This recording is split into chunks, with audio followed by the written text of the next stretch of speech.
Ladies and gentlemen, thank you for attending tonight's performance. As a courtesy to the other patrons, please turn off your cell phones. During tonight's performance, please no photography or videos, as the performer is easily distracted, because honestly, he's not very good. He can hear you, and he hopes that you're laughing with him and not at him. Enjoy tonight's performance.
Ladies and gentlemen, Steve Jarris.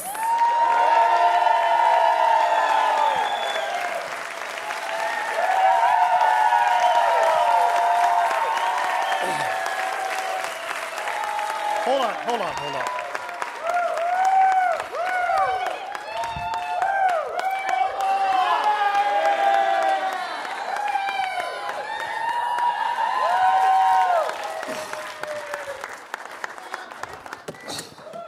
Pass it around, right.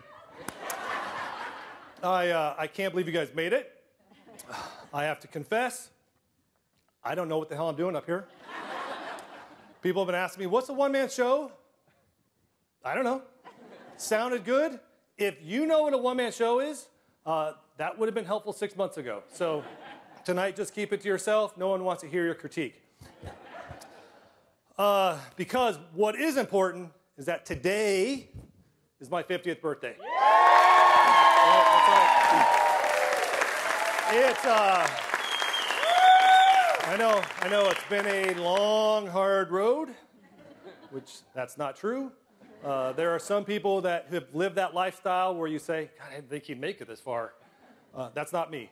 I have been a wuss most of my life. I never rode a skateboard. I never, went skydiving, never partied hard, never been in a fight club with homeless people, been pretty safe. With the exception of maybe one thing, probably the most dangerous thing I do, is once a year I go down to Mexico. That's right, Rocky Point. It is much more dangerous than it sounds. I go down there with like 600 or 700 other Americans. We stay in a nice resort. Although one year I did go off the grid and stay in a place that did not have stainless steel appliances, and that was scary. Don't do it. But in Mexico, there are places that you can go to and things that you can do that are frowned upon in the United States. And I have to admit that I have frequented some of those establishments. La Farmacia. You don't need prescriptions to buy things down there. And unfortunately, there are times in my life when I need a certain medication. I'm not proud of it. It's just the reality of who I am at this age. That's right. Antibiotics. That's right. Badass, right?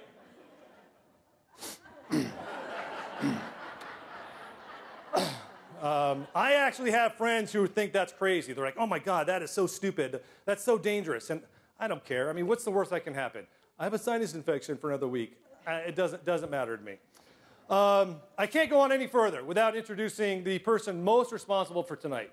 And that will be my mom, Vivian Jarris. That's right. 50 years and about 40 weeks ago, she chose to screw my dad.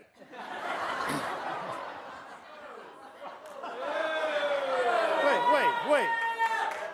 Hold on. It was a choice, right? Just want to make sure it wasn't some kind of Handmaid's Tale situation or anything.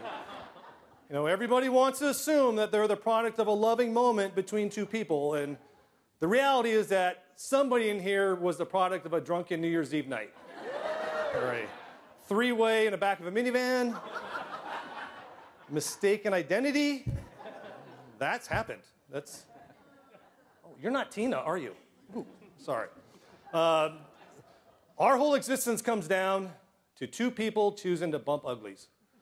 And we don't... We don't like to think about that. Certainly not when we're kids, because when you're younger, the thought of two people in their 40s and 50s having sex is just disgusting. But now, it's just sad, right? I think sad a little bit, skin's loose, you know, we're multitasking. Did I miss an episode of The Goldbergs? She should get that mole checked out. Don't forget to tell her. I'm going to forget to tell her. So, that was my anticipatory set.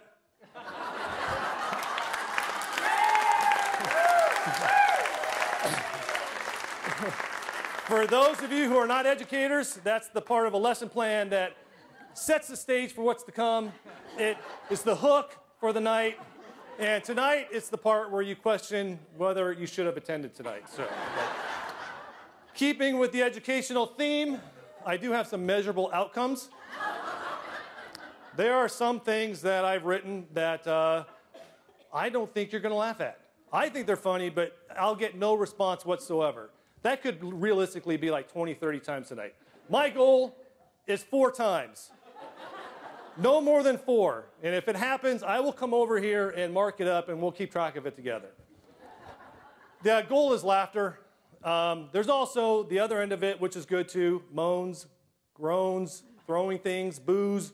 Those are good too, and I hopefully have at least 2 where I will keep track of those for tonight as well. All right, what is tonight about? What is this one-man show? Well, I'm fascinated by journeys. I'm amazed by how we start off in one spot and we end up somewhere else. When I see that guy walking down the street with mismatched shoes on and he's yelling at street signs, I lock my door. But I automatically start thinking about how did he end up here? At one time, he was this cute little kid, maybe with mismatched shoes, but he was a cute little kid, and through a progression of things, he ended up doing this. And that amazes me, and it surprises me. And so that journey that he's on, I'm interested in. I'm also interested in how our journeys cross paths and how other people come in and out of our journeys. And sometimes how they almost come in and out of your journey. How many times have we missed the connection just because we didn't look this way to the person who was standing near us? For example, a year ago, I worked in an office with like 12 people. But this is about 4 of us. There are 4 of us in that office who are within a couple of years of age of each other. 2 of them are older than me. It's not important, but I like to say it. 2 of them are older than me. And we all met in that office. We did not know each other before we started working together in that office. It turns out that we grew up in a 2-mile radius of each other in North Phoenix. And it fascinates me that we at one point may have almost crossed paths. Were we standing in line together at the Smitty's candy counter at one point? Maybe. Did I potentially cut one of them off in traffic? Maybe. Did one of them yell sexual obscenities at me? That happened. We know who it was. We're not going to name names. And I don't believe in divine intervention. I don't believe God puts us together for a reason. I think he has better things to do. But I do think we end up where we are because of a series of actions and decisions and choices that lead us to today. It's the butterfly effect. It's nothing new. But all of our lives are based on those actions and decisions and choices. If you think about it, this room right here, right now, is the product of millions and potentially billions of actions and decisions and choices that led us all to being here in this room today. And I find that cool.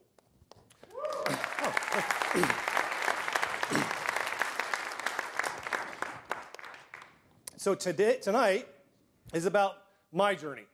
Bits and pieces of my journey that have helped lead me to today. Some of it's funny, some of it is not, but I hope that you enjoy it. If you don't, remember, my mom is ultimately responsible for this whole thing. I love you, Mom. All right, I was born in Elmhurst, Illinois, a suburb west of Chicago, and we moved here, and actually today I was born, obviously, and we moved here 2 months later to Phoenix, Arizona. Why? Because of the snow. Blizzard of 67, my parents said, this is bullshit, we're leaving. And as soon as I was born, my dad moved ahead of the family, set up his jobs, bought a house, you know, man's work. And little groan? Is that a groan? Is that a groan? Little. All right, I'm going to check it off because I need those early wins. Thank you, John Cotter. That joke went for like 4 people right there. Now, why did we end up in Phoenix? Why not San Diego, the beach? Something I've been asking myself my whole life. Why not the beach? Well, here's why. My grandparents lived in Fontana, which is just west of LA, or east of LA, and San Diego's down here, and that's about a 2-hour drive. And that was too close to live next to my dad's parents. So let me explain that a little bit. My grandparents, my dad's parents, are Wanda and Frank Jarris. Yes, thank you.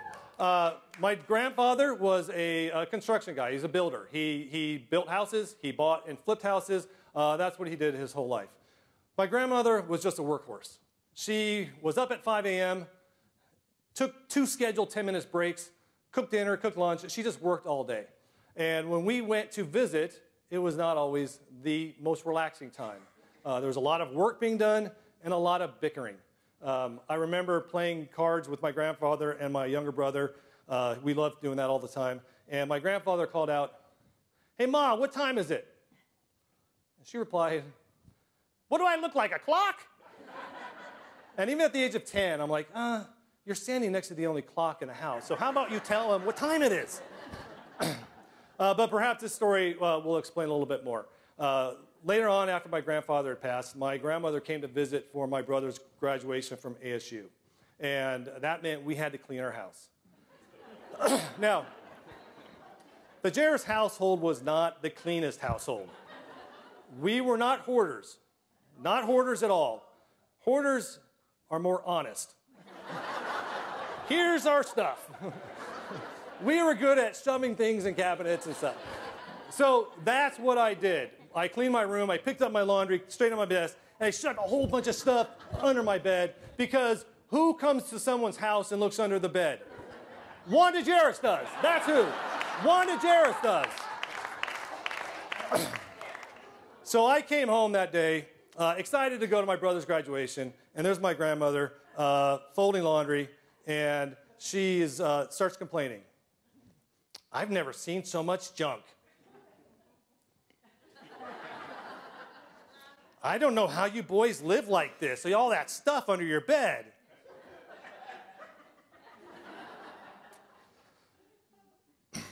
I didn't teach my son to live like this. I don't know how he learned to do this, but this is... And I lost it, and I yelled at her. So you know what? If you don't like it, then don't come here anymore. We're sick of it. All you do is come and you complain, and we're sick of it. If you don't like it, just leave. And I stormed out of the house. Drove around for a little bit, and came home finally, and my dad was home. My dad was a yeller, so I'm ready for something. He and I drove to my brother's graduation together. It was quiet for a while, and finally he spoke up. So I heard you yell at Grandma today. Yeah, you know, all she does is complain, and I was just sick of it. And he said, nothing. He either thought I was such a jerk and there was no point in talking to my son, or he kind of understood. Now, I tell the story somewhat comically, but it does really break my heart and make me sad for a couple of reasons. First, I found out much later in life that after I had yelled at my grandmother and stormed out of the house, she was worried about me. I'm an asshole. She's a better person than I am. And it also bothers me because in my mind, I have reduced her down to this very narrow view of a person, and I know that she's more than that. In my job, I deal with a lot of challenging, frustrating people who are oftentimes very angry. And the way I get through it all is I see them as more than just this moment. Yes, you're yelling at me right now. Yes, you're a pain in my butt right now. But you're a parent who loves their kid. You are a spouse. You're a community member. You're a family member. You're a friend. I try to see that, and I never got to see that with my grandmother. It breaks my heart. She was a woman on her own journey, and she had her loves and her passions and her interests and her challenges, including the fact that my grandfather might not have always been the nicest guy in the world to her. This right here is her actual mandolin, and she always wanted to learn to play it. And she took a couple of lessons as a kid, but then her mother told her that it wasn't worth the money, and so she never learned to play it. And it's things like that that I wish I had known more of when she was alive, because it would give me a better understanding and appreciation of her. I told you it's not all funny, right? So that's why we ended up in Phoenix, because Fontana was too close to San Diego. Now, I grew up in a family of 6, third of 4 brothers. And I show this photo because it tells you so much about the house in which I grew up. And it will explain a lot to you. And it's not that incredible head of hair I have. Oh my God, look at that. No, the telling piece of this photo is this, right past the dog, this little white thing is a toilet that has been turned into a planter.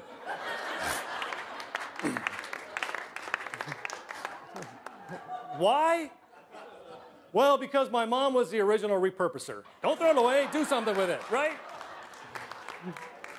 I also think that they secretly had a mission to, what can we do to keep Steve from ever inviting friends over? That was successful, that won it right there.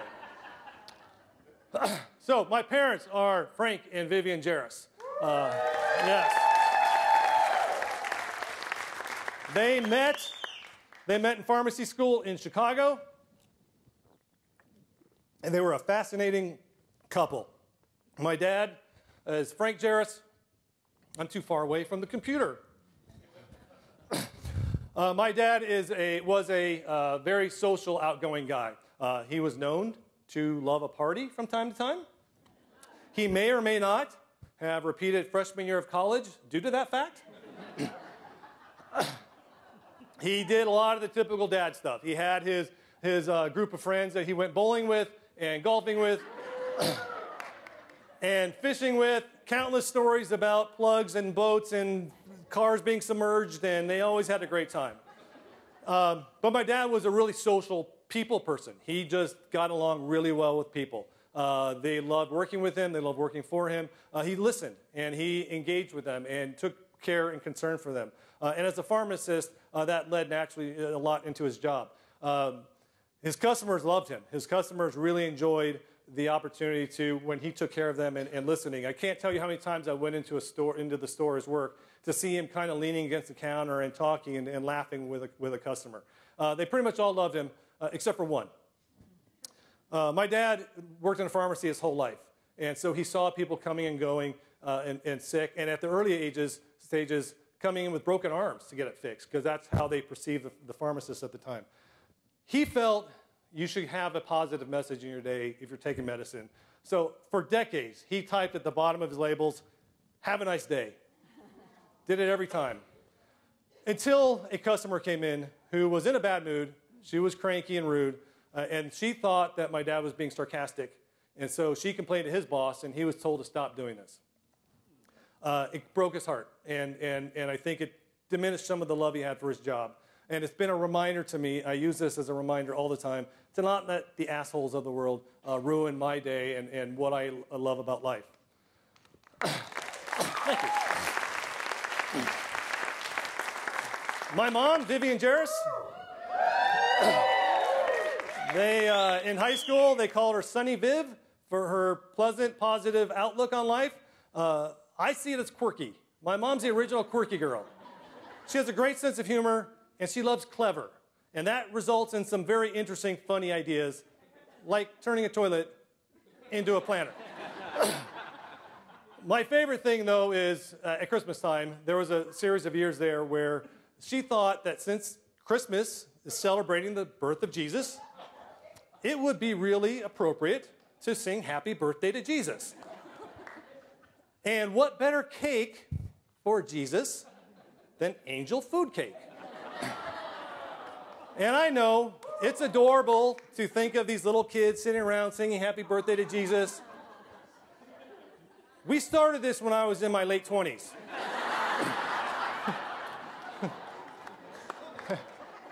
My favorite year was the year that the only candle we had was from my niece's birthday cake. And I'm so happy that there's no video of this anywhere. My mom, that's what she does. She marches to her own drum, and it's been very admirable at certain points in her life with where she got with it. When she actually applied for pharmacy school, they actually asked the question, if we accept you, it would be in place of a man who would be using this to get a career to support his family. So how would you justify that? And she said, I have 2 reasons for you. And I do. I love that. I love the thought of that because a lot of people would have caved, and my mom didn't. That's what she does. She marches to her own drum. Now, sometimes it drives me crazy. It's like, Mom, you're in your 70s. You live alone. Stop buying groceries at Costco. Hey, I got 4 gallons of milk. Do you need some? Got 9 dozen peaches. No. And I'm such a jerk, I wouldn't take him just for the principle of it. I'm not going to enable her. She's got to figure these things out, right? But much like my dad and his love of people, my mom loves people just on a different level. She's a little bit more one-on-one, and she just has great respect and love for stories about endurance, people who overcome challenges and think outside of the box. You know, the Olympics, all those little stories about the athletes beforehand, my mom loves that stuff. That's made for her. You know, she'll say, how about that Katie? Who's Katie? You know, the skier. She won gold. Yeah, I'm not watching the Olympics. Well, you know, she lived in a public restroom with 18 other people, and they ate paint chips for lunch. That's awesome, Mom. That's great. That's why my mom hated shows like Candid Camera, because it just made people look stupid and embarrass them. Which is why I love that show. Not sure how we're related. I've made my mom angry like this many times, maybe? I don't know. But one time, I saw her disgusted with me as a human being. It was my senior year in high school, and I had written the first of what would be many Christmas lists for entertainment purposes. You know, dear family and friends, I know how much you worry about buying me the right gift. And then it was just dumb stuff to make people laugh. You know, I want six-pack abs, the ability to fly, George Michael's hips, you know, dumb stuff. And I'm on number 17, and I really want to get to an even number.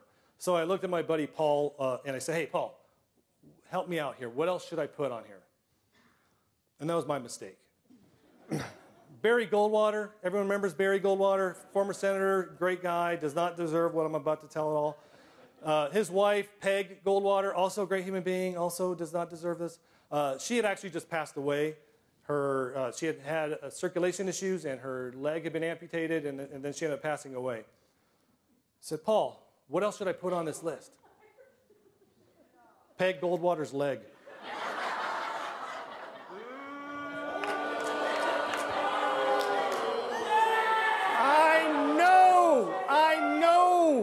I thought it was funny. And then I saw my mom's face, and I knew it wasn't funny.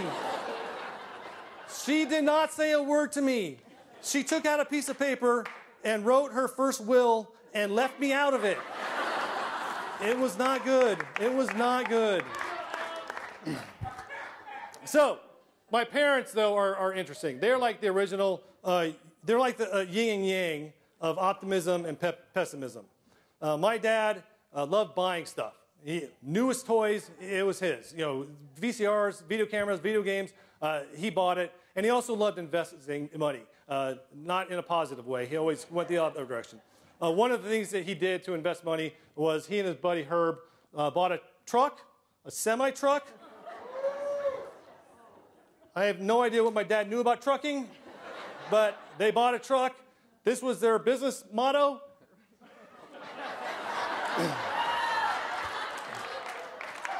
I can't believe it failed. I cannot believe it failed. My mom, on the other hand, is a little bit more cautious, a little bit more discerning. The two worst jobs in the world for me would be driving a middle school bus and being a salesman who has to approach my mom. Because she just looks at you like you're a snake oil salesman and, nice try, yeah. And it's a really interesting balance that I've lived my whole life with. My mom on one shoulder, my dad on the other. It's kept me out of trouble, but good God, I take forever to make a decision. It's like buying a TV. Oh, that's a great TV. Is it? No, it's not. Yes, it is. Oh, 4 months later, I finally buy a new TV. Socks. Takes me forever to buy socks. My poor daughter, 6 years old. Hey, Annika, we need to go to Marshall's. You're not buying socks, are you? I'll get them next weekend. So, I have, like I said, I'm the third and shortest of 4 brothers. The oldest brother is Ken. Ken is the self-proclaimed nerd of the family. By that I mean that we ourselves have proclaimed him to be the nerd of the family. He's a computer guy. He does things that I don't understand. He hosts online Kino chat rooms. Know what that is? He's the treasurer of his bowling league. I know that because he puts it in his Christmas letter every year. And he's been to Disneyland more times than any adult male should be allowed to go without kids. But I will say a couple things about him that really impressed me. First off, Ken is the most persistent guy I know. He does not stop giving up on things. For the better part of 40 years, off and on, he's been trying hard to make this mustache work. You keep trying. You go, bud. You do it. Next time it'll work. But on a more serious note, he's also the nicest guy I know. He does not hesitate to volunteer for things. Anytime, yeah, give him a, even though it's my show. Anytime I call to borrow one of his tools, he doesn't hesitate to lend it to me, even though I take forever to borrow it. As a matter of fact, borrowed this from you in November. If you want it back, I'll leave it over here for you after the show.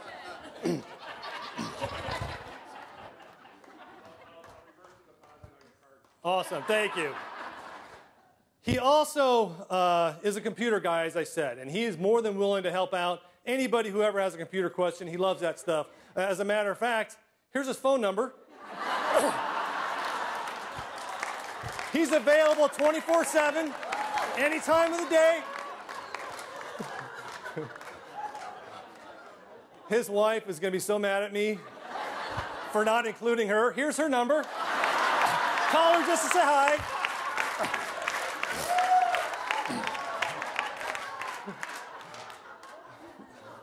All right, my older brother Kevin is 4 years older than me.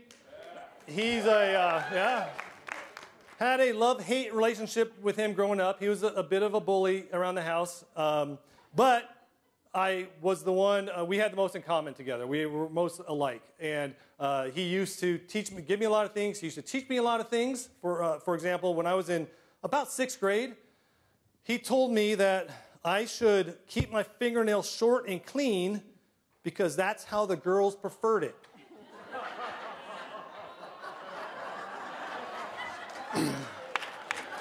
Did not know what he meant at the time. But my fingernails have been short and clean since that day. Now, he also is a very outgoing, dynamic person. He loves to catch people off guard and kind of catch them off balance. He will do kind of odd things at times just to startle people. Ha! He did that at Disney World several times to strangers. Not when we were kids, 6 years ago. But nothing defines Kevin more than the woodchuck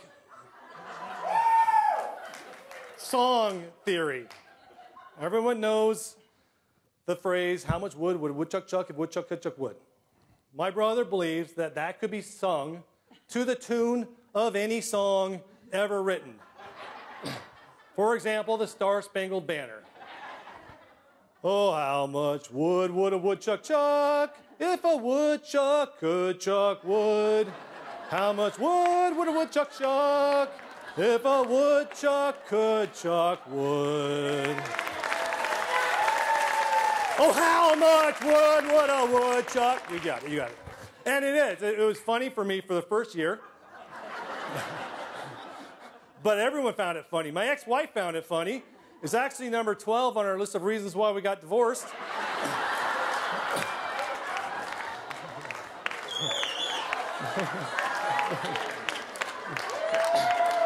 But Ken, he would get really, really intense about it. He would sit there and challenge people. Oh my God, come up with a song. I dare you. See if you can stump me. Any song that won't work, try to stump me. So, if you think you can stump him, here's his number.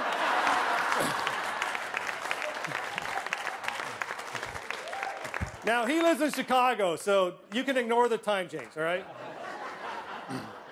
But Kevin is one of the most generous people I know, not just with his money, maybe not to the homeless, but in general, he's very giving. But he's very giving of an experience. It sounds, I don't know how to explain it other than he wants you to have a unique interaction, whatever it is. If you go visit him, he's going to go out of his way to share with you a tour or a trip or places to visit that you would never find in a book. And he's just a very generous, giving person in that way, and I appreciate that about him.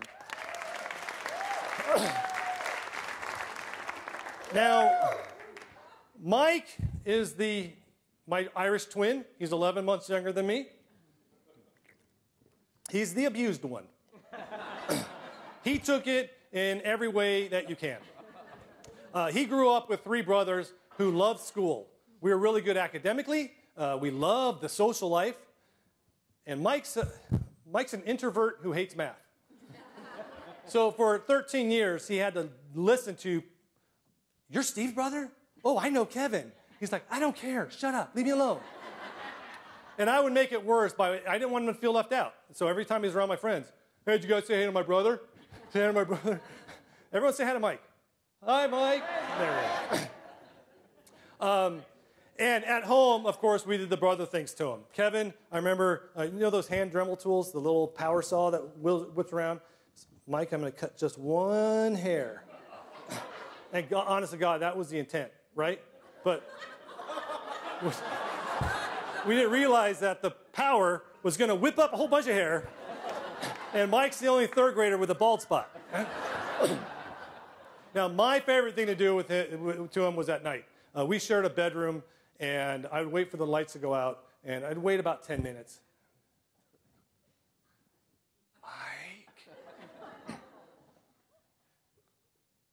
Mike. What? This is a ghost.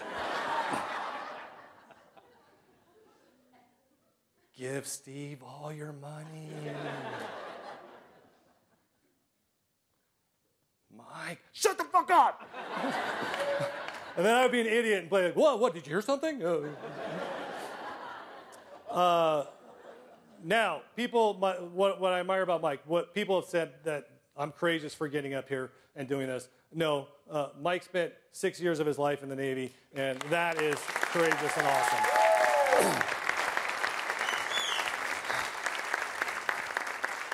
Now, here's where I'm torn.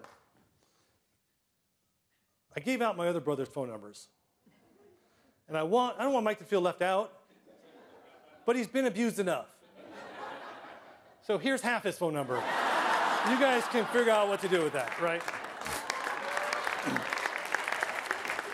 So we have a lot of things in common. The first and most obvious is the fact that no one has ever accused us, not one person has ever accused us of having a nice ass. These are slim fit jeans. And there's still enough room back here to smuggle a cat. Right, Mike? I wear boxer briefs, if you care. And about 2 months ago, I accidentally put them on backwards. And I didn't notice until like mid-morning. Because we have no butts and we cannot lie. We also have a certain amount of talent and craftiness in us that we got from our parents. My dad taught us to work with wood and use tools, and my mom taught us to sew and cook and be creative. And so we do our own home repairs usually. We build things. We all have a project or five that started with us seeing something in the store or online and going, oh, that's really cool. They want how much for that? I can make that. And then we do. But by the time we buy all the supplies and the tools, it costs like 4 times the amount that it did initially. It's like, see that lamp? I made that lamp. They wanted 120 bucks in the store for it, idiots. I made it for 700. The last thing we have in common is we have a healthy kind of extended family life outside of the house. Our parents fostered that when you're older, go out and do the things you need to do. And for me, it was kind of a weird time in my life to start observing that. When I was 13, Ken was in college, Kevin's driving, and so they were gone a lot. And even when we had family visitors come into town, we got stuck at home, Mike and I, and they popped in, and then they got to take off. And I just watched in amazement of, what's out there? Kevin, what's out there?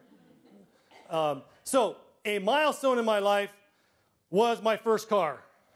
1974 AMC.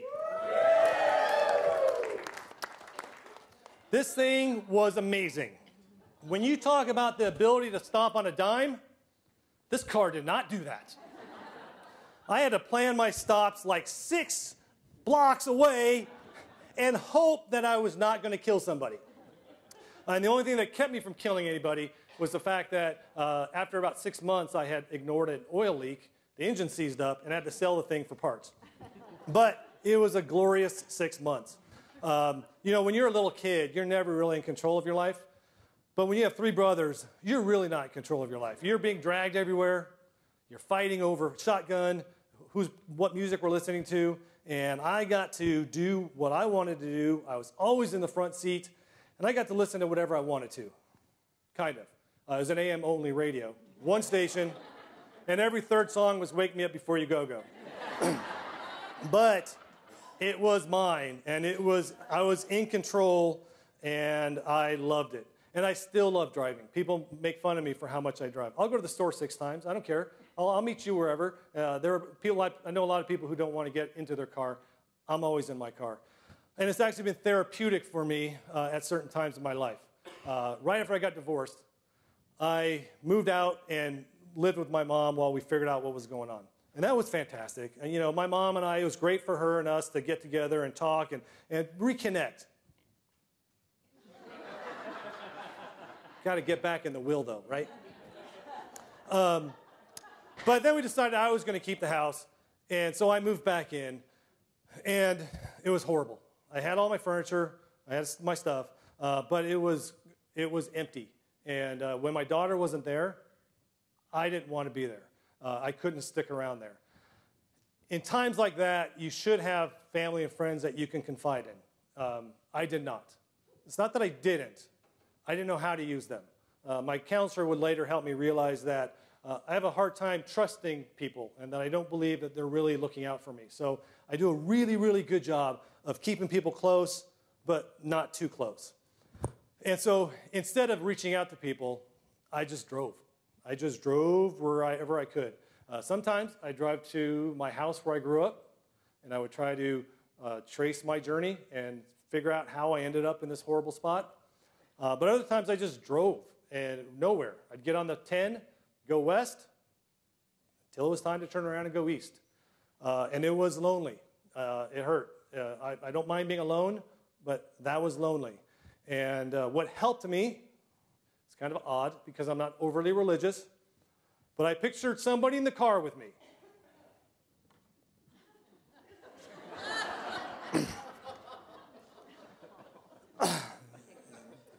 Jesus was my co-pilot.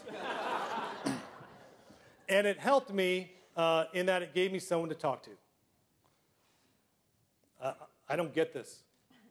I don't understand. I'm confused. I'm hurt. I'm angry. I don't understand how I ended up here. I don't understand why. But I am in pain. Do you know that? This hurts. I physically hurt. When you took my dad away, that killed me, and yet this is so much harder. How am I supposed to deal with this pain? How do I get through the day? Do you understand that? Tell me, help me understand how you deal with this pain.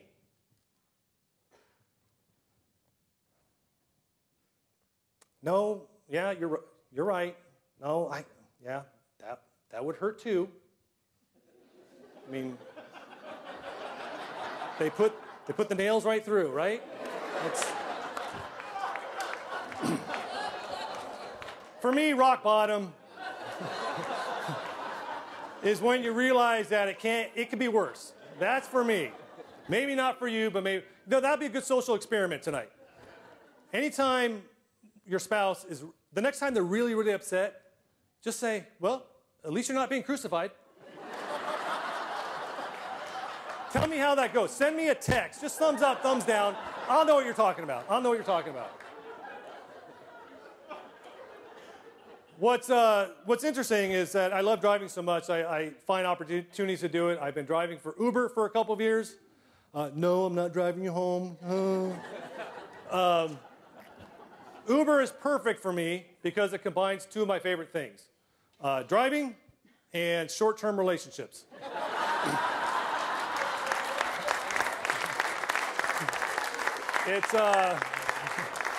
I love it. I love people come in, tell me funny stuff, or they're interesting, and then they get out, and I start over again. To the point where I've actually started writing down what people have been saying in the back of my car. Some of it is educational. I picked up a young couple, and the guy said, "I like your hair," to the girl. She replied, "But I need to grow it out for the summer so it hides my back fat." I didn't know girls did that. That's amazing. I picked up a guy at the sandbar at like 2 o'clock in the afternoon, so you know his life's on the good path. And he just is staring at his phone the whole time. I almost thought he passed out for a minute, but he's just staring at his phone, and then suddenly he bursts out, "My girlfriend gives me shit. My daughter's mom gives me shit. My mom gives me shit. I deserve an effing medal. I really do. I deserve an F in medal. Sir, I hate to tell you this, but I don't think you deserve a medal. And then some people are just fun. I had a guy who asked a typical question. Do you have kids? I said, yeah, I have a daughter. She's in her first year in college. And then suddenly he backtracked. Oh, you don't need to tell me that.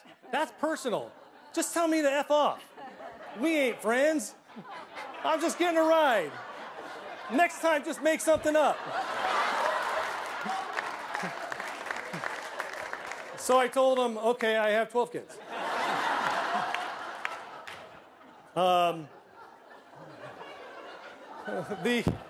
The funny part about driving for me, Uber driving, is I'm delusional. I have these visions in my head of something that's going to happen, and it usually involves, I'm going to pick up somebody famous tonight. Oh, Demi Lovato's in town. She's going to get my thing. I'm going to make a comment about the grass is always greener, and then she's going to invite me out, and then I'm going to be on TMZ, people saying, who's the guy with Demi? That goes through my head. And I've been that way my whole life. When I was mowing the grass as a kid, anytime a car came by, I would envision it stopping and somebody getting out and saying, this lawn is fantastic. I need you to cut my lawn. Here's $1,000. I actually went on Twitter and invited Lin-Manuel Miranda to tonight's show. And I'm half expecting him to be here. No? I know. He's a jerk. The most embarrassing delusional moment I've had when I was 20 years old. My friend Kevin was the director of a dance studio, a dance company, kids of all ages, and I was helping him with his annual show. We had rehearsal, and so I had to go help him out. I was a student at ASU, so I brought my homework with me. Now, I'm a horrible student. I didn't care about the homework. What I thought in my head was that if I'm sitting there reading and have my glasses on, somebody's going to think I'm cute. How delusional is that? What woman knows somebody for a couple of years, doesn't like them, and suddenly sees them reading a book and thinks, oh, I like them now? What woman would, ladies and gentlemen, my ex-wife.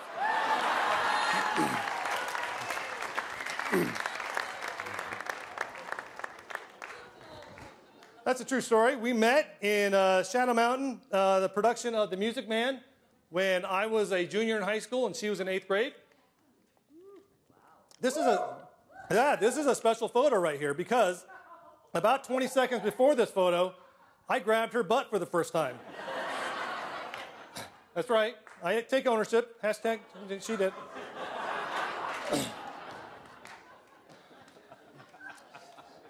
It should be no surprise that our relationship didn't last because it was built on that foundation of lies. I thought you were studious. You were wrong. We dated for about 5 years and we're married for 10. It was a relationship of extremes. At one end, we were fighting like crazy. And we violated all those basic stuff you're not supposed to violate. You know, don't go to bed mad. We did that. Don't bring up the past. We did that too. You know, don't throw your wedding ring across the room and yell, this is bullshit. I did that, I think. Maybe once, twice, maybe. Twice. But when we weren't fighting like crazy, oh my gosh, we were laughing so much, making fun of so many people. Some of you here tonight.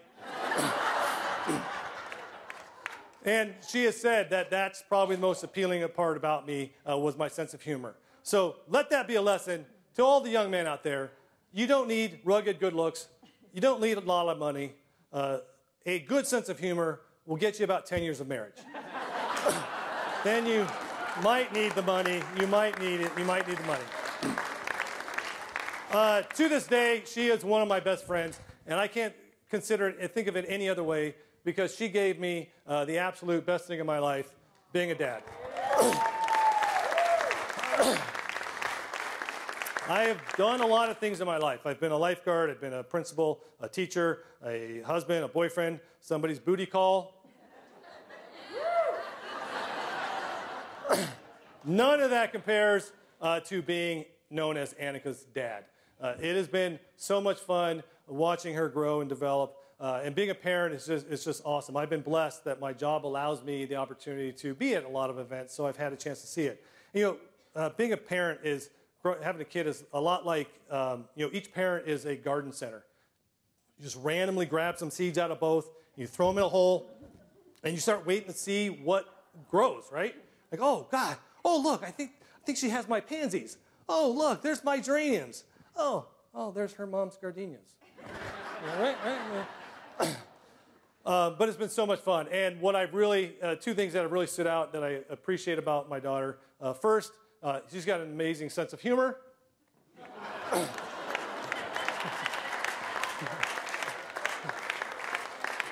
That was supposed to be funny, right? That wasn't, okay. Secondly, she has this stubborn independence about her that she's going to do it her way. She does not want my advice or help or her mom's help or anybody's help. That's just the way she's going to do it. I remember when she was in 8th grade, at the end of the year, I was trying to convince her to take Spanish in high school because she wanted to take French. Why French? Because F you, that's why. She was going to do what she wanted. And the more I talked, she finally just said it. You know, the more you tell me things, the less likely I am to do it. I said, yeah, I know that. I figured that out when you were 6. I've spent most of my life trying to figure out how to subtly plant the seed with you so that you think it's your idea. My favorite thing to do was when she'd go to bed. Annika, this is a ghost. Take Spanish. Yeah. And it was a big transition for me to have a child like that because I had this thought before I had kids that I was going to be this sage man who gives advice to his kids, saying things like, well, people are like trees. They all have trunks and limbs, and you know what I'm saying. No. That didn't happen at all. Partly because I'm a jackass. I don't have advice for people. What advice do I have to give? The best advice I ever gave her was this. If you're in a grocery store checkout line, it is perfectly acceptable to open a bag of M&Ms if you're going to pay for them. She rejected that. She looked at me in horror as I offered her an M&M. And she said, I will try one in the car after you've paid for it.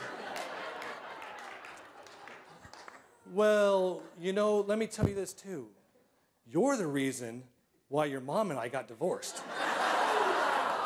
I didn't say that. I didn't say that a second time. Is that a thing? Is that a thing? Is that a thing? There's 2.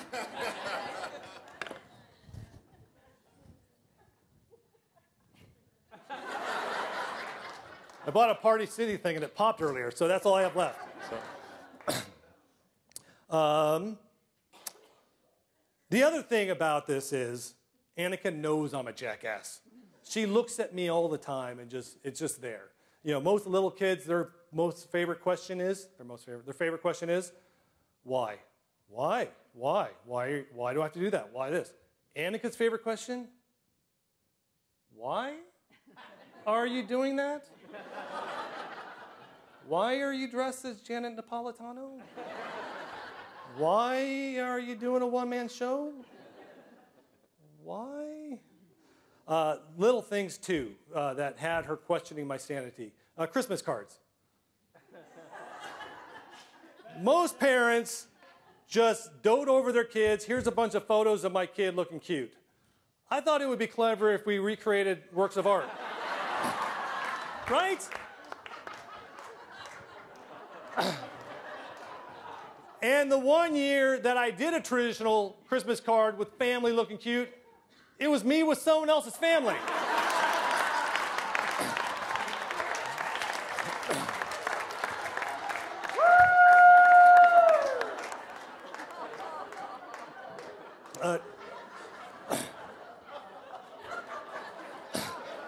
So she's in college now and doing her thing.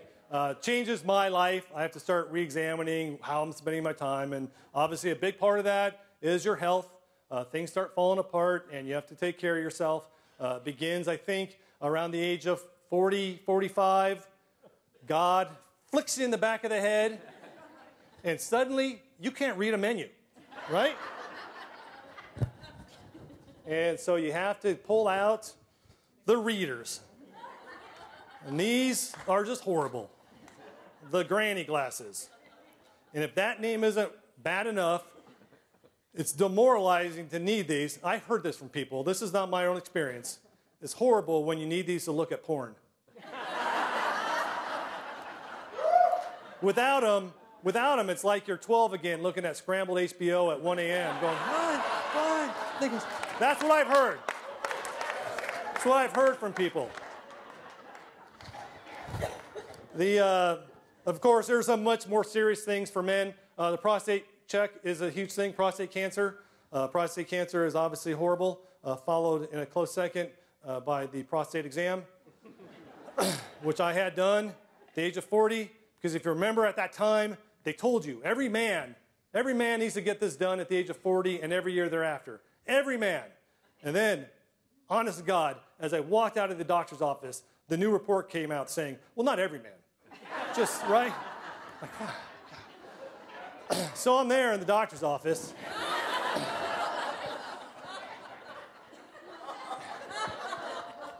And I'm sweating like crazy. I'm sweating, honestly. And guys, let me stop for a second and explain to the ladies. Having someone shove their finger in you is just horrible. Did you guys know that? Did you know that? It's awful.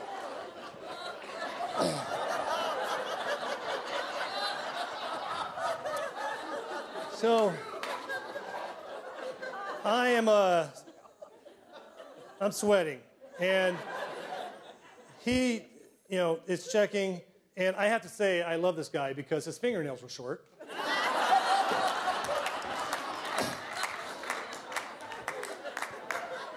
And he says I'm good. Actually says that's the best prostate ever. He was so complimentary.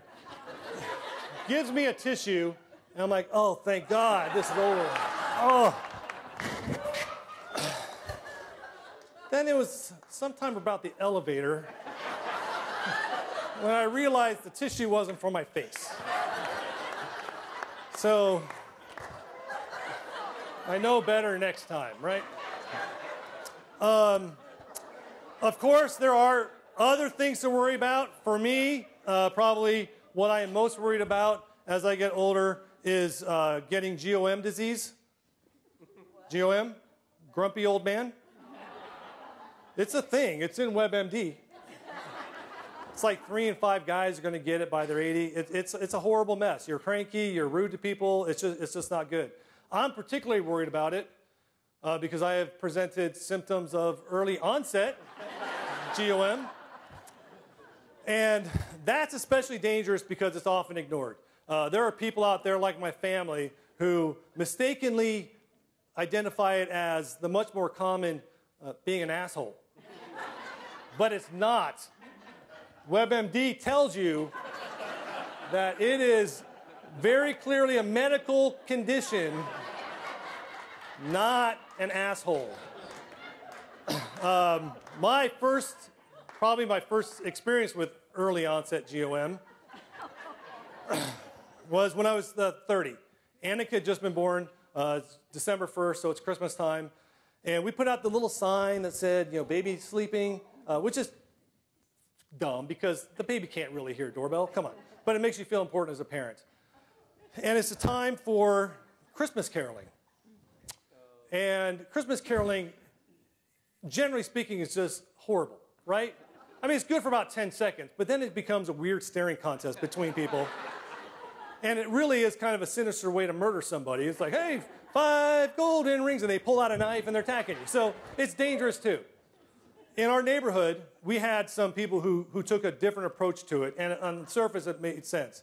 They strolled down the middle of the street, and then their kids would go ahead and they knock on doors, and then by the time you came out, you were watching them from a safe distance, watching them sing, and it's all good. Jenny and I are sitting on the couch doing what most parents do, new parents. We're talking about how we're better than our other friends at parenting already.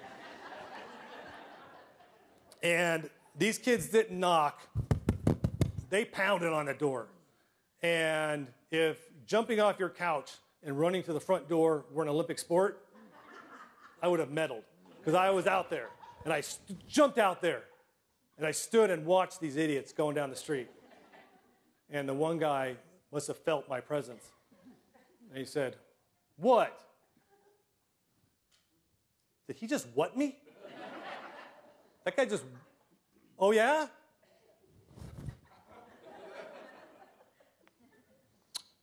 Then he says, "Lighten up." If you guys learn anything here tonight at all, let it be this. If you want someone to lighten up, don't tell them to lighten up. Because I did not lighten up. I took it to the next logical step. "Yeah, police? I'd like to file a disturbance." "Yeah, well, these Christmas carolers are going up and down the street and..."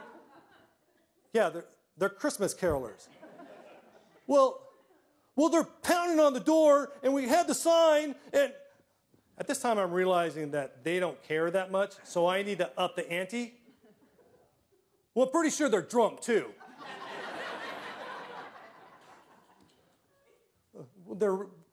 They have red Solo cups.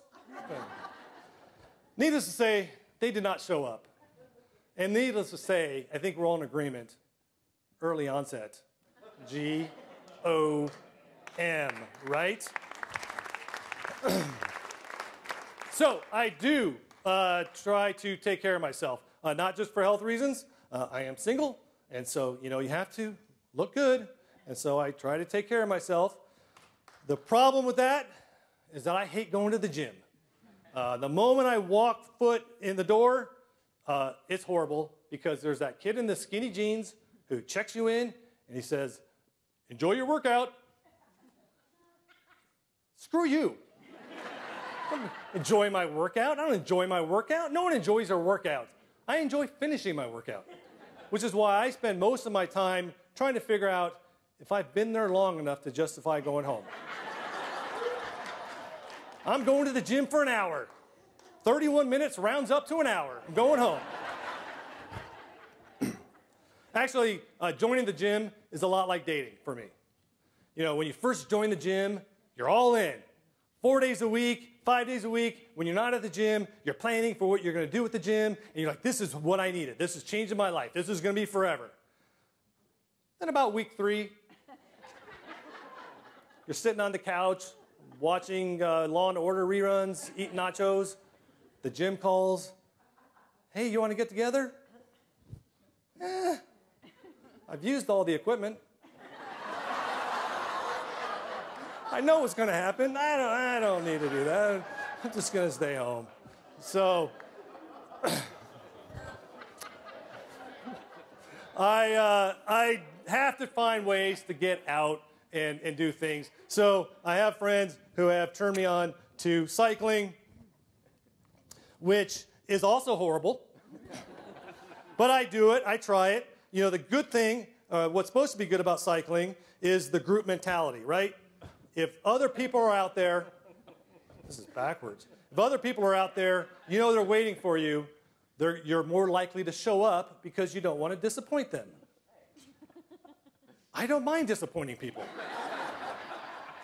First off, your happiness should not depend on me. Learned that from Dr. Phil.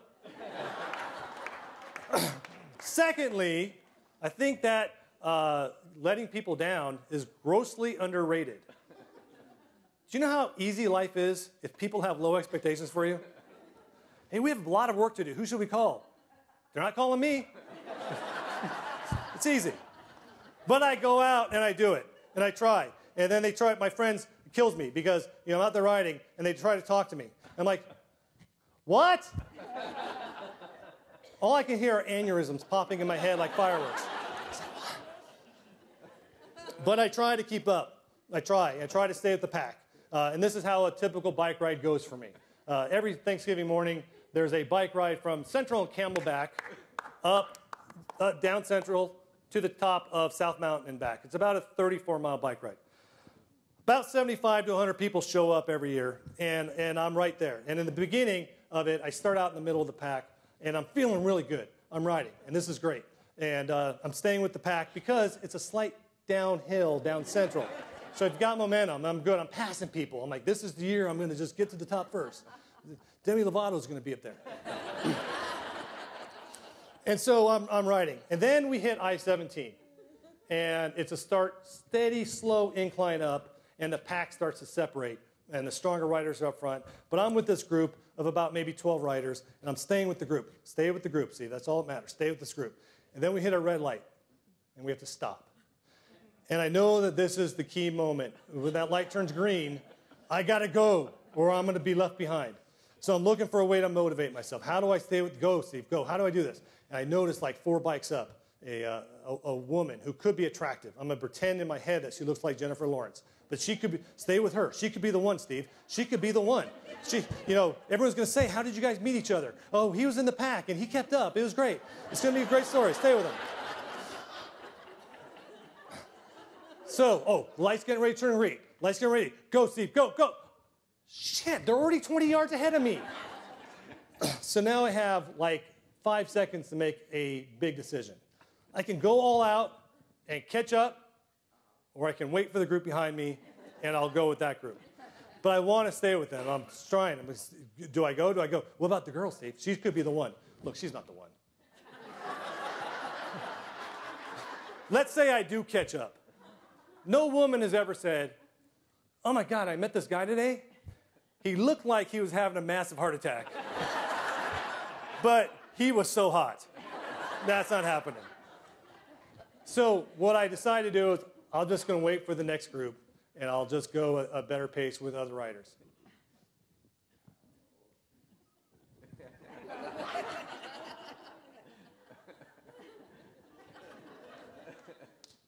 Yeah, there's nobody else. I'm last.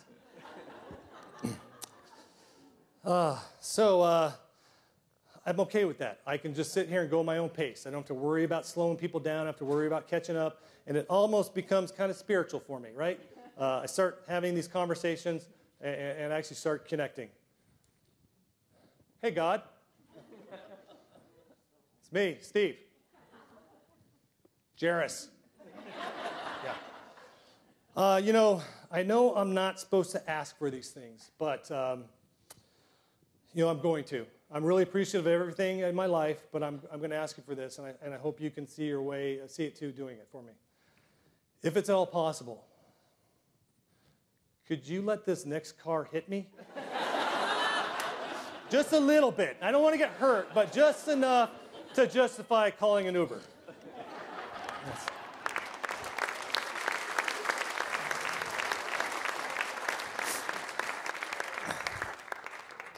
And I think I went out of order here. So I'm scrambling here for a second to make sure I know what's next. Oh, yes, that is next. All right. So, but I do keep working out because I do care about how I look. I am very vain. Very difficult to believe for some people that somebody who once wore socks with mandals could be vain. But I am vain. I thought it looked good. I'm especially sensitive about certain things like my thinning hair. This is the start of what's called a skin yarmulke, as someone pointed out to me, not so kindly. And I think I'm especially sensitive to it because I am single. I am out, and I worry about that. And I know there are women out there who say that they don't care about a man's hair. I can't date those women. Because I don't date liars. Hair matters. We know it matters. It matters. We've known it since we were kids. I have the evidence. Let me present to you Exhibit A. My freshman year in high school, I was at Shadow Mountain High School. I went over to Camille Nixon's house to work on the freshman float for homecoming because I have spirit and Camille Nixon, come on, right? And I'm sitting there trying to impress these girls by making tissue paper flowers. Don't know how that didn't work out. And these girls start talking about some senior boy that they like. And for 15 minutes, I had to listen to them talk about his smile and his car and his arms and everything about him for 15 minutes. They talked about his whole everything. And then they talked about his hair for 97 minutes. Not exaggerating, true story, true fact, hair matters. Exhibit B, 1985, People magazine came out with the first Sexiest Man Alive edition. Dear God, look at him. Even though you know what happens to him later, if you could go back in time and touch his face, you would, right? I would. The guy's gorgeous. Since that time, there have been 32 covers, all with thick hair, except for 2. The Rock, and that's fake bald. That's like a guy doing dialysis for fun. It doesn't count. And Sean Connery. And he has an accent, and accents make everyone sexy, even Hugh Grant. So, yeah, so that's, oh, all right, so anyway. Yeah, so hair matters. You got that, right? You got the point. Hair matters, all right. So I am single. I get asked that question. I get asked the question all the time. Steve, why are you still single? I've been single for 14 years now.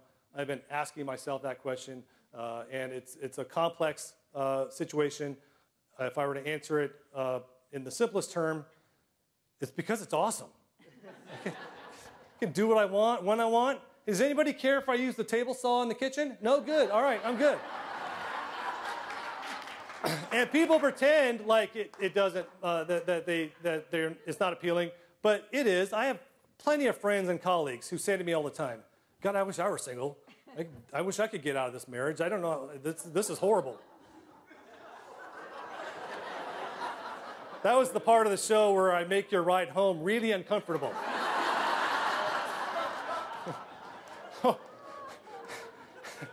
Steve and his jokes, right? That was funny. But I am single, and probably the biggest reason why is that if you're in a relationship, it requires a first date. And I hate the first date. The first date is like a job interview for a job that you don't know that you want. Picture you're looking through the want ads, or whatever we do today to look for jobs, and you see a posting. Job available, great job, come apply. It's very vague, but you're going to go on the interview because, you know, you're tired of working alone.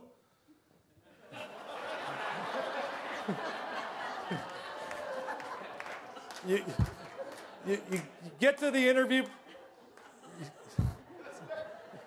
Get to the office building for the interview. It's a really nice looking building. Really nice. I mean, it's not new, but it's well maintained, and it has promise. It gets better. And so you get out of the car, and then you see a chalk outline of a body in the parking lot. This might not be good. You come inside, and there's some Charlie Manson guy licking the computer screen, and they start asking you weird questions like, will you answer your phone at 4 a.m., and how many eggs can you fit in your mouth at one time? And you're like, I don't want this job. But you can't get up and leave because you agreed to sit for a 90-minute interview, and it'd be rude to get up and go home. That's a first date. This is what it looks like for me. I get there early because I have to pretend like I'm punctual.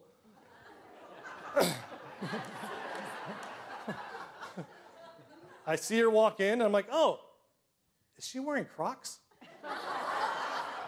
Oh, she has bangs. Why do you have bangs? You're not 8. Oh. And then she starts talking. It's like, it's not wash, it's wash. And no, yeah, Adam Sandler movies, great. Even if the conversation goes well, it's still a lot of stress and tension of trying to make sure you're saying the right thing because you have to lie throughout the whole thing, or at least cover up reality, just like in a real job interview. What's your greatest strength? No one says, I'm really, really good at turning a 10-minute break into 30, right?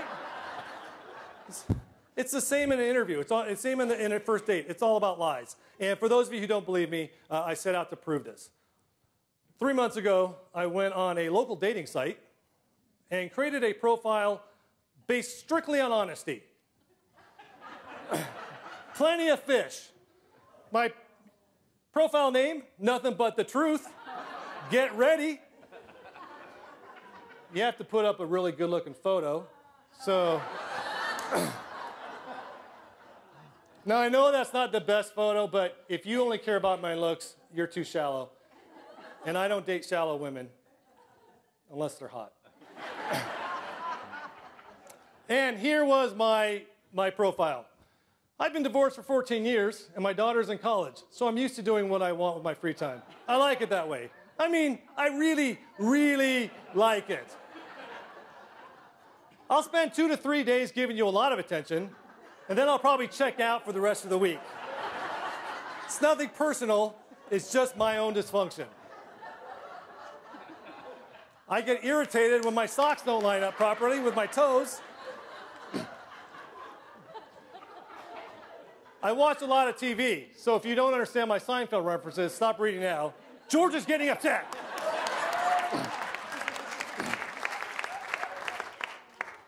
If you love to travel, that's awesome. Send pictures. And I'm looking for a partnership. I'll gladly put the toilet seat down if you're willing to lift it. I'll lift it up if you're willing to put it down. It's a 50-50 partnership. And lastly, chips and salsa. Enough said, right? Guess how many people responded? 2. Let's take a look. The first one was intrigued. Let's see what I can get out of this. So I sent what I thought was a very appropriate response.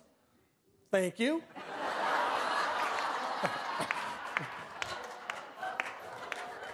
I didn't hear back from her. Let's go to the next person. Hola. I love hola. Hola's light and casual, a little spicy. I use it all the time. Let's see what kind of person read my profile and responded. Oh, someone who doesn't speak English. Yeah.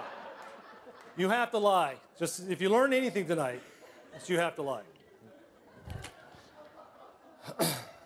So, dying, that's a thing, right? I couldn't think of a good segue. Occasionally have the thought about how I might want to die. Anybody else think of that every once in a while? No? I'm sick? Okay. A lot of people say they want to die in their sleep. I can kind of understand that, but personally, I think it's a little selfish. It doesn't do anything for the family behind. Because really, when you think about it, it's all sadness and grief, right? Hey, what happened to Steve? Oh, he had a massive heart attack. Oh, that's horrible. Oh, that's so sad. He was such a great guy. I know, and his thinning hair was so sexy. It's awesome, right? That's not enough. I feel like when I die, I want to die in a way that makes people say, "Wait, what?" Add some intrigue to it. What happened to Steve? Oh, he got attacked by hawks. Wait, what? Yeah, these hawks just dive-bombed on him, and it was attacked him. Now there's intrigue, right? Wait, why? Well, he was wearing a jacket made out of quail feathers. What? Well, you know Steve. He saw one on Pinterest and made his own.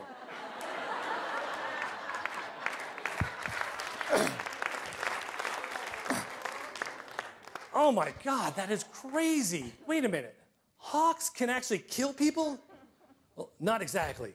They cut him up pretty badly, and he got this horrible bird infection, and he took his antibiotics from Rocky Point. I have had some moments when I've actually had to reflect on my actual mortality, and I'll end here with a couple of stories. The first of these happened in October of 2012. I walked into the Desert Schools Federal Credit Union on 34th Street in Bell. There were only a couple customers, and I was able to just go right up to the teller at the end. Gave her my stuff, and I'm looking at my phone. And I feel somebody standing right next to me all of a sudden. And I just assumed it was another employee talking to the teller. And after a moment, I'm like, come on, dude, get out of here. And I look over, and he has a bandana on his face. And I thought for a moment, it's October, it's Halloween. It's another employee, and he's still dressed up he's still dressed up, but it's not. It's this guy right here. I look down, and he's got a gun right here, and I don't know anything about guns. My idea of a gun is Woody from Toy Story, and so this silver Glock was odd to me. I'm like, the whole thing is still not connecting, and then finally I'm like, oh, there's a bank robbery. Now, I could have grabbed the gun and punched him in the face, but we've established that I am a wuss, right? So what I did instead was I very strategically backed up. And I could have just kept on walking. And I thought about that for a second. Just walk out, because he's so busy paying attention to them, he won't notice. But I was on my way to the dentist, and I was concerned that they wouldn't be able to take x-rays with bullets in my back. So instead, I did something. I thought about this carefully, and what I decided to do was probably a little bit more smart. I just stood there. Now, he's backed up from the counter, and it's quiet. I'm not sure what's going on. He's just standing there. In the movies, it's, everyone get on the ground, and waving guns, and I'm like, I want to say to him, dude, I think you're supposed to say something. It's like, tell him what you want. If you don't get it, you're going to shoot that guy. I'm the idiot. He's got a partner who's hopped the counter and is coming down, the bagman. I'm technical now. The bagman's coming down and getting the money. So this guy's got the boring job of just being on the lookout. And finally, I think truly just out of boredom, he turns to me and he says, give me your money. Now, let me back up a second. When I stepped away from the counter, instinctively, I don't know why, I took my phone and my wallet and slid it in my back pocket so that it wouldn't be seen, which allowed me to say what might be the dumbest and smartest thing ever. Give me your money. I don't have any money. That's why I came in here. And he just shrugged and was good with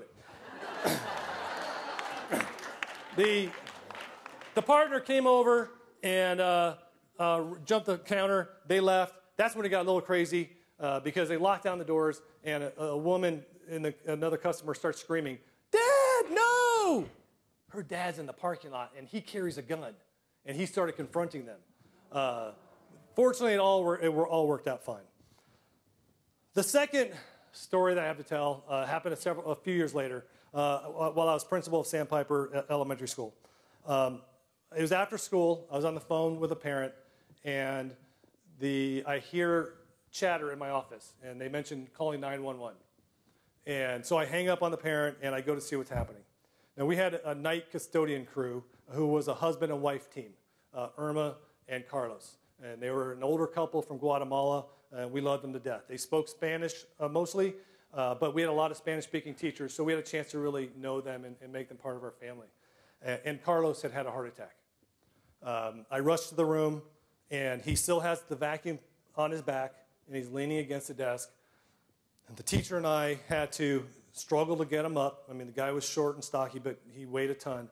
And we get that off and lie him down.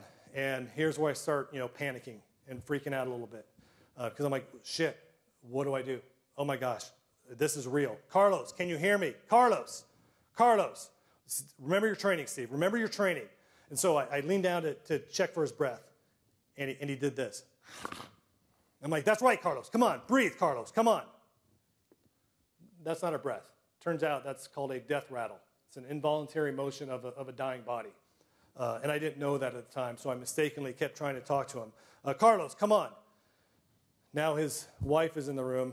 The teacher's on the phone with the paramedics and talking to me and coaching me. And I'm like, I need to start. Am I good? Wait. No, go. Okay. Steve, find sternum. Pressure. What's that? Right. Oh, that's right, the song. Staying alive. Come on, Carlos. Stay here, Carlos. Come on, Carlos. Oh, my God, this is happening. Come on. His bones are cracking under my hands. God, come on, Carlos. Stay here, Carlos. This went on for, I don't know, 3, 5 minutes, 7 minutes. Paramedics showed up, took over, gave him some shots of whatever they needed to give him shots of, took him to the hospital. I drove Irma. She was going to drive herself, and we're like, no. She and I drove in silence because we don't speak the same language. Not sure what we would have said anyway. He never regained consciousness. They kept him on life support for the rest of the week, and then the family let him pass. And I have 2 strong takeaways from this. The first is that I need to reevaluate my friendships. Because I have a friend who likes to say that when it comes to giving CPR, I'm 0 for 1.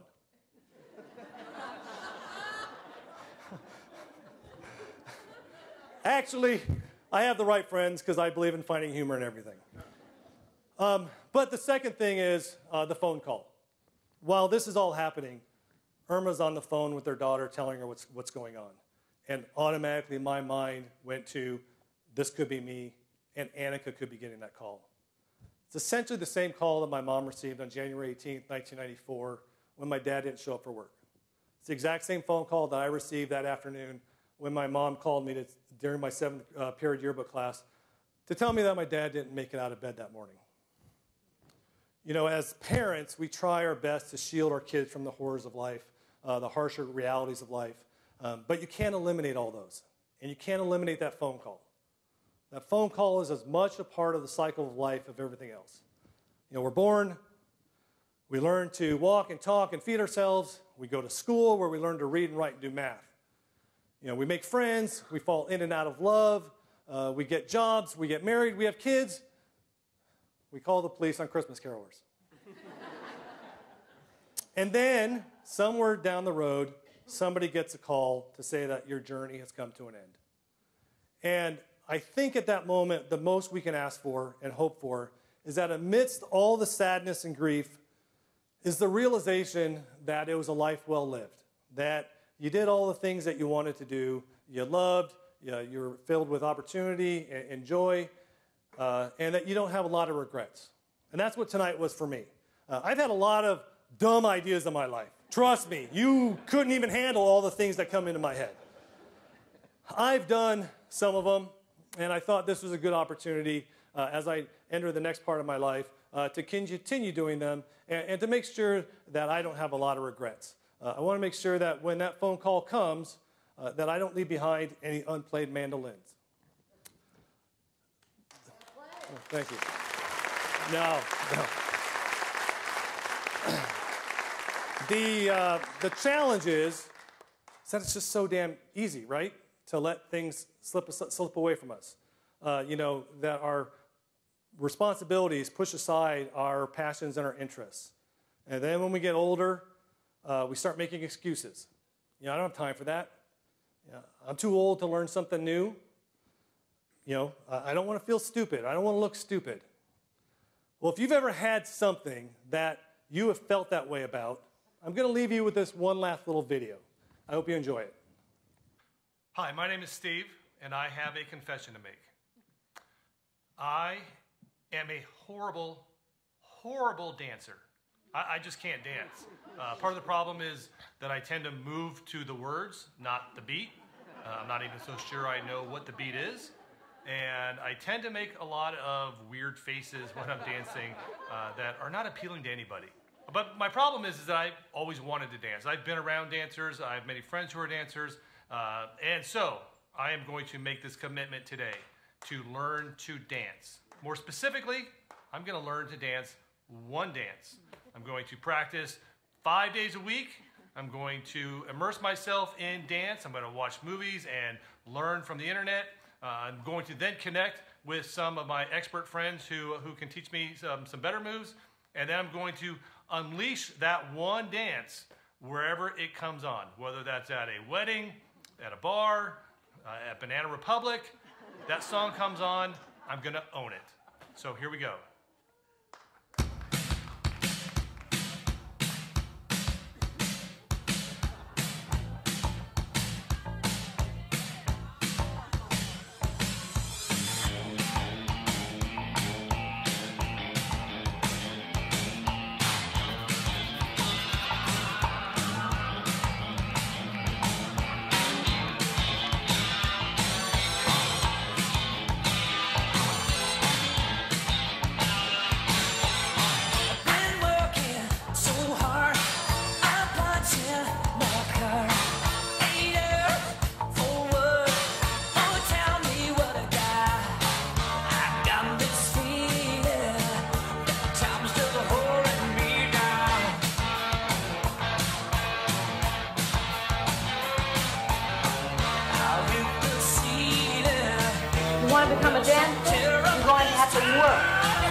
got this dream.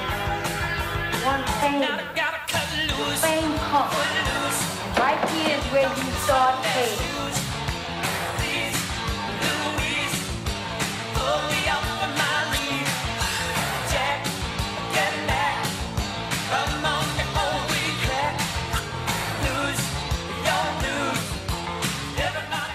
All right, I'm here with Ryan.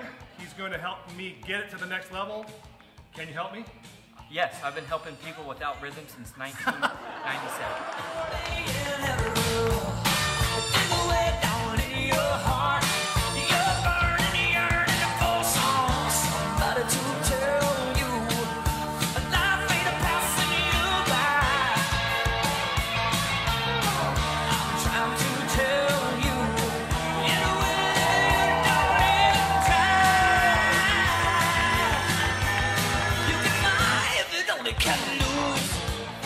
All right, Ryan, what do I need to do? You need to have fun, be free, stay with the rhythm, and make people laugh. Make people feel What's the rhythm again? Come on, let's go. Lose, you're lose. Everybody come lose.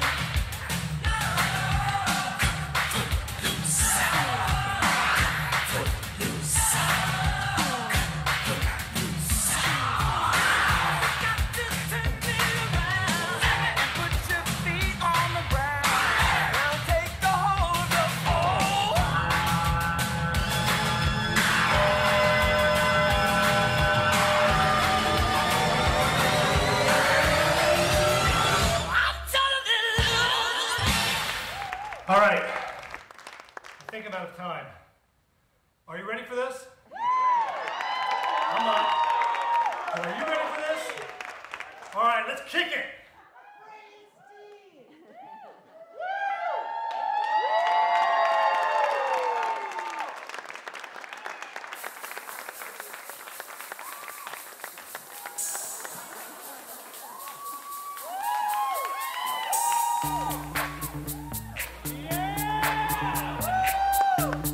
VIP. Let's kick it.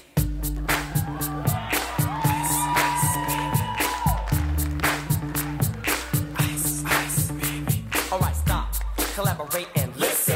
I sit back with my brand new invention. Something grabs a hold of me tightly, flow like a heart, daily and nightly. Will it ever stop? Yo, I don't know. Turn off the lights and I'll glow. To the extreme, I rock a mic like a vandal. Light up a stage and wax a chump like a candle. Dance, caress a speaker that booms. I'm killing your brain like a poisonous mushroom. Deadly. When I play a dope melody, anything less than the best is a felony. Love it or leave it. You better gain weight. You better hit bullseye. The kid don't play. If there was a problem, yo, I'll solve it. Check out the hook while my DJ revolves it.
Thank you. Stop. This is what happens when your daughter goes off to college. I can't tell you how much I appreciate this. I've got an amazing family, incredible friends, and I'm just so thankful that our journeys have all passed at some point or another to allow this to happen. You have been incredibly generous with your time, your applause. I have some people I need to also give some thanks to. Jennifer, my stage manager, Gus Man, Ryan, the man Ingram, Jay Lee, my videographer, Dino Tun, who made me feel sexy during my photography session. But hey, here's what's gonna happen. I've got to do some cleaning up. A bunch of us are going to go down to a bar. It's all changed. It's not Valley Bar. It's the one right across the street. What's it called? Seamus McCaffrey's. It's on Monroe. Just go down about 2 blocks. If you can join us, head out that way, and I will be there. If you can't, I'm going to do some cleaning up here, a picture with my family, and I'll meet you guys outside. But thank you so much for allowing me to do this. You guys are awesome. So.